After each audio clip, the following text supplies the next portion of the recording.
It's the new dawn. We're checking something out here. We're going to dig in a little to some Robby Krieger. We're going to dig in a little to some Jay Lane. Are we live over there? Just click go live. See what it does. I already did. But I can't see. Oh, right there you go. Oh, I can do toggle. Okay. Preview though. Okay, I see. It's behind. Are we live? Oh, that's hard to watch. Live. We're live, but it's like it's lagging, so I can't watch that screen. I can set it over here. Is it lagging because you have both open? No, it's lagging because there's a delay on it. Just like when you hit go live here, it took it like a few seconds to. Okay. Before it would come on. So over it's not lagging like when I freeze. It's lagging in that it's like a 5-second delay. So if I need to bleep you for cussing or anything, you can. You're done. I don't think you can do that, but it's like it's weird because it's late. So if you watch it, it's like it's weird. Okay, but we did anyway, it seems to be on. I don't know. I think it's working. We will be live on the live tonight. All right, so Jay Lane did an interview in the San Francisco Chronicle, and wow, he had some great quotes. It's just a few close friends of mine playing some music together. It's going to be free, and hopefully we'll just get them dancing. That's my mission. So I just absolutely love this. Find it fascinating that Jay Lane is the face of Dead & Company at the moment. Yeah, you think? I was trying to see what he I was seeing something about. He was talking about the Primus drummer change. Oh, right, yes, right.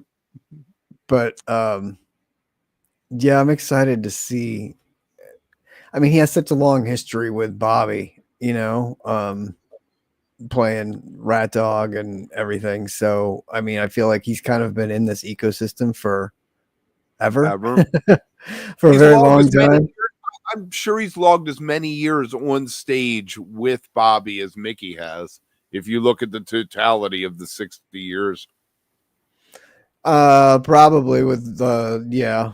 I mean, I think he's always Wolf Brothers Further and Rat Dog. I feel like that's pretty much all of Bobby's stuff, and Jay was involved with all of that. So, yeah, that's a lot. When it became RD3, when they decided to go from Weir and Wasserman to having a drummer, Jay's the guy they brought in. That was what, 2000, 2001. They played on one of the first jam cruises back in the day. Yeah. Completely fantastic. And the Primus, you mentioned Primus. I mean, that's the beautiful thing, because Primus and the Grateful Dead were opposite ends of the world at one time. And over time, it's come a lot closer because, Les has came on stage with Phil a couple times back in the day. But it's fascinating that something as hard and precise as Primus, he morphed. I mean, it's crazy to think in 1988 he was their drummer. Like, that's so long ago, right? Like, oh my god! And then he rejoined them in like 2010 through 2013, I think it was, something like that. And like, I don't know, that's crazy. Like, I don't know. It's a very unique. I don't know. When you think of Dead drummers, you don't really think of. I mean, Billy has the longest because he was there for Farther. He was there for everything in the beginning. The whole 30 years in the beginning, it was always him. So he's probably got the most tenure, but he will not be there this year. He will not be, unfortunately. Well, maybe. Well, I would love for him to come and show up for drums on Sunday night. I mean, it would be such a great, he deserves that, man. It was his thing. They kicked Bobby out at one time, and Bobby just showed up the next day. They never kicked Billy out. None of that. No, man. I know. I was like Billy. He always seemed like the most chill dude. Down to earth. Drums. Yeah. The guy you'd want to have giant iguanas chase you with. Living in Hawaii, just like full on. So good. Love that guy. Some other quotes, some other stuff that might be newsworthy is he said it's might be it for this year for Dead and Company, but if they call up, pick up. So we shall see what happens with that. I don't know, man. I don't know. I'm glad that we're going to get to see the shows, but I tell you what, secretly, I'm more excited for the 3 opening bands that they're going to stream them also. What did he say about the future of Dead & Co., Gav? Because I know he said nothing else this year, but did they say leaning towards more Sphere or anything? Because I figured that's kind of the only place they would play these days, right? Or I don't know. That's got to be the thing, yeah. Yeah, would they go back to playing anywhere else for a residency? All he really said is that might be it for this year. So he's probably, they're always in negotiations. Could they do a New Year's run somewhere? They could. Why not do Oakland? Doesn't Oakland have the arena still or some kind of venue like that? Is the Sphere booked for New Year's? They should go back and do a New Year's run there. Right. Last year at the Sphere, they had a DJ. Yeah. And it ran it kept selling out tickets. They kept it extended for like a week, through that thing. I know. That was crazy. I don't see them doing the Sphere for New Year's, but I see them doing something, an indoor, venue. A lot goes on for New Year's. Fish owns New Year's. If you're going to go out and spend the money and go do the whole nonsense of being somewhere on New Year's on what we like to call amateur night, you're going to be an MSG. But that's if you're on the West Coast, it's not always the easiest trip to get to MSG that time of year either. Right. So that year they did Dead & Co. What was that? Right before the pandemic, 2019, they did the 2 LA shows and then they did San Francisco for New Year's. That was a great little mini run they did. That was awesome. So that'd be awesome. I love that. Mid-50s? Not quite mid-50s. Not quite mid-50s. I'd say early 50s. Early 50s. Early 50s. That's right. I'm going to call you Tiberius later. Did you see all that? What? That they never knew you. I said your real name. I said Travis yesterday, and somebody commented, I swear I thought his name was Tiberius, like James Tiberius Kirk, and I was like, oh, I think that's the only Tiberius I know or have ever heard of. So that's the only one I've ever. That's funny. My dad. So tonight I'm going to be I'm joined by Tiberius. I love it. It's going to be great. Fantastic. You can pick up a ticket later for tonight for Volume. It's free. You should go over there, volume.com/walk+. Get a ticket. It will let them know that you love us and that we love you. But we will also be here and on Facebook, our stealth place that we've never done. So I heard there's an incredible show coming up the night before Halloween. October 30th at the Greek Theater in LA. Robby Krieger is coming back and performing Morrison Hotel and a bunch of Doors hits. He's got Pablo Manzarek in the band with him, which I'm assuming is one of Ray's kids, and Trip Form. They did a really cool thing to celebrate it. Tickets went on sale this morning. Well, the pre-sale code ones went on sale this morning at 10 a.m. and the general on sales tomorrow at 10 a.m. The first 60 tickets for the 60th anniversary, which is why he's doing this, were $2.50, which is kind of cool. And then even in the back of the Greek, tickets are only $40. So, I mean, the price point is right on for this. So it's pretty cool. And even up front, the front section is 110, 111. Not the pit, but the last section of seats before the pit. So where do you want to be? Yeah, exactly. And like you said, it's probably mostly a sit-down show anyway. I don't know how much. 17 minutes at the end, you aren't up boogieing to.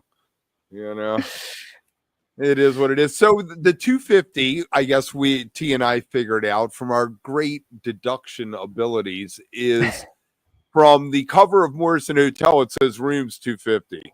So they did the $2.50 tickets, 60 of them for the anniversary. And let's just hope scalpers didn't get 50 of them. Right. Exactly. To really make a killing man. off So of 250. Right, Robby has been doing a bunch of these things, though. Didn't we talk about he did like LA Woman?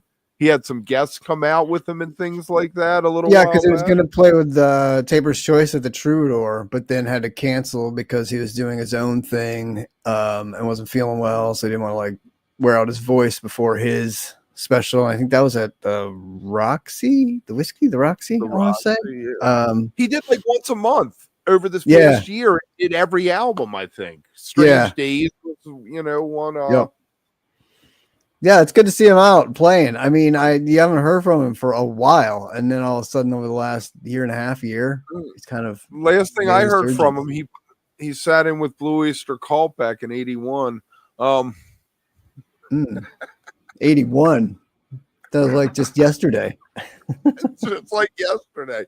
So what do you do, man? You look at those. I listen to the LA Woman show, and I want to hear the Wasp.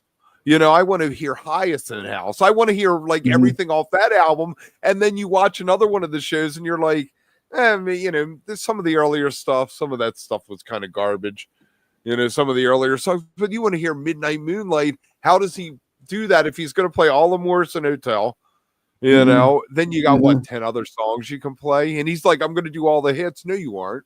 You are not doing all the hits. I mean, I'm sure it'll be the album straight through and then a bunch of like, the big Touch ones. Me, right. And ones that like feature him a little bit more and whatever. So yeah, I mean, it'll be cool though. It'll be fun. But don't you want like a Backdoor Man or a 5-to-1 or something, you know? Yeah, of course. Right. I saw the Doors tour at 930 Club years ago, early 2000s, with the guy from the Cult singing.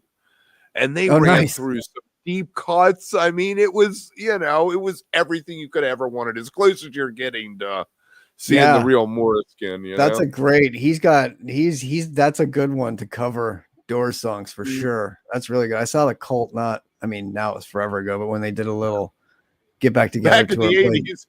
No, that was actually, it had to have been early 2000s. I want to say probably they played the Wiltern, and we went and like got right up front on the rail, and man, dude, it was so good. They sounded so good. Oh my god, they still rocked. Like, I mean, yeah. So I could see his voice though translating over for that would be more than acceptable. Yeah, for sure.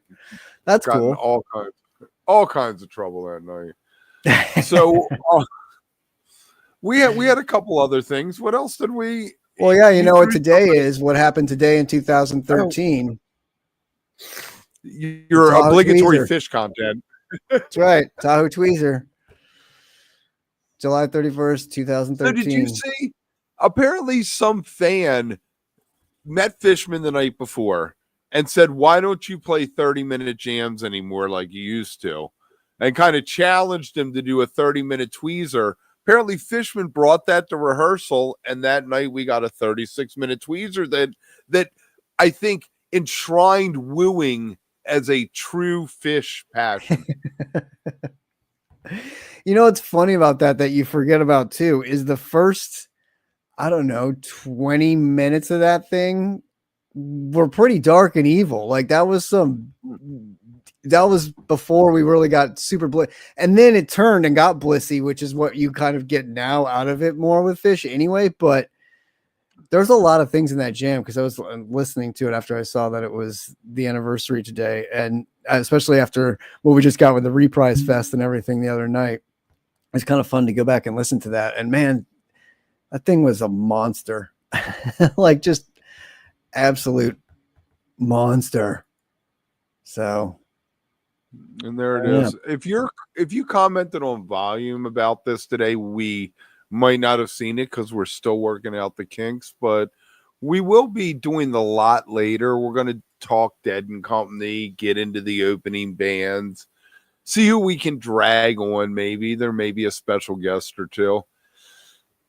So make sure you get a ticket to that. Maybe. If you're watching this later on any of the platforms, well, I can't say that. Can you leave a comment later on volume? If you're watching this on YouTube or Facebook, leave a comment later. Think about becoming a member over on volume, because we're going to be doing stuff like this a couple times a week. There's going to be other special shows, previews of interviews, maybe even do the interviews live for members before they come out. So it'll be interesting. Definitely. And don't forget, Lollapalooza is streaming all weekend on Hulu. Speaking of other musical stuff, starting tonight or today. Starting today at 4 p.m. I think. Eastern, I think. 4 Eastern. You know what? I don't know. But yeah, starts tonight. You got Casey Elvin tonight. Tyler the Creator, Luke Combs, Dom Dollar, Olivia Rodrigo tonight, Korn, Foster the People, Bleachers.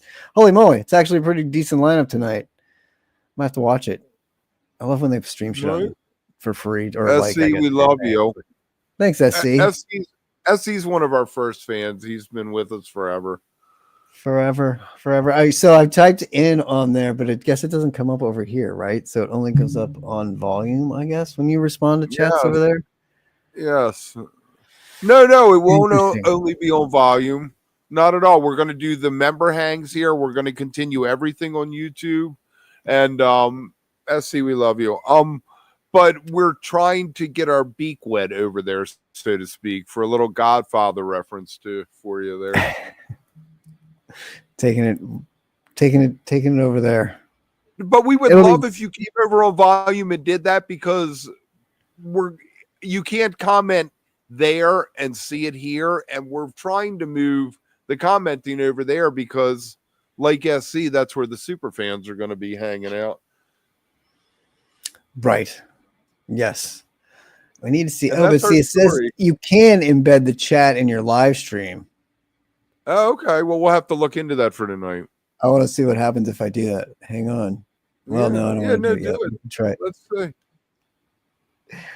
There's so many toys to play with. I just want to press buttons and see what happens. It might get in trouble. Last night I pressed what's up, Matthew? Right on, man. How's it going? Nice to see you over here. Oh, right Matthew. Look, there's the board. You know what? We're so dumb that we don't use Instagram like we should. Because I keep making fun. I tell you what, T is the butt of all my jokes about the fact that nobody responded to that. I mean, if it wasn't for me, we wouldn't even have it. So, like, at least it's there. I just need to get back into posting on it more. It's toxic, hard, man. It's toxic over there. It's hard. It's hard to, like, yes, organize. But right on, Matty. Welcome. Glad you are over here now too. You know, awesome. if you're on Blue Sky, find me Radiator 9987. You would have to get back to the lot season 1 probably to figure out what exactly that means. But you can let me know that you're watching. Let me know you're watching. You're over on volume, and definitely I'll follow you back. It's tough sometimes, you know. You can just follow. You can find him through the Wook Plus Blue Sky account. Yes, it's the easiest way to do it. Kev. There you go. All right, so you don't have to remember Radiator. We'll be back in a few hours. Yeah, that's right. We'll see y'all in a lot later. Oh, how do we end this? Oh, we do the music. And then over here.